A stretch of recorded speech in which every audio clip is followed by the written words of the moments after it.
ரொம்ப நன்றி. ரொம்ப சந்தோஷமாக இருக்குது எங்களால் வந்து சப்போர்ட் பண்ணுறதுக்கு. சின்ன சின்ன விஷயங்கள் தான், ஒன்றுமே இல்லை. நான் ட்விட்டரில் போட்ட மாதிரி ஒரு சின்ன 3 ப்ளசன்ட் சர்ப்ரைஸ் உங்களுக்கு கொடுத்துருக்கோம்னு நினைக்கிறேன். அந்த 3 சர்ப்ரைஸ் மட்டும் அப்படியே கொஞ்சம் நம்ம ஸ்பாயிலர் சொல்லாமல் எனக்காக கொஞ்சம் ஹோல்ட் பண்ணிங்கன்னா பார்க்குறவங்களுக்கும் அந்த ப்ளசன்ட் சர்ப்ரைஸ் சொல்லணும்னு ஆசைப்படுறேன். அதுவுமே இல்லை. ரொம்ப நன்றி. தேங்க்ஸ்.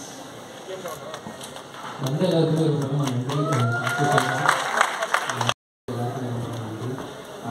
டீமோட மிகப்பெரிய எங்களுக்கு இன்றைக்கி சுச்சுவேஷனில் ஒரு ஸ்பாயிலர்ஸ்லாம் எல்லாம் ரிவ்யூ பண்ணுற கஷ்டம் தான் புரியுது. பட் ஆனாலும் அட்லீஸ்ட் ஒரு 1 or 2 டேஸ்க்கு வந்து ஃப்ரெஷ்ஷாக பார்க்குறவங்களுக்கு அந்த ஒரு சர்ப்ரைஸ் இருக்கணுமே அப்படின்னு சொல்லிட்டு டீமோட வேண்டுவோம். ஸோ அதுக்கேற்ற மாதிரி பார்த்து பண்ணி வருவோம். நன்றி. ரொம்ப ரொம்ப நன்றி. தேங்க்யூ.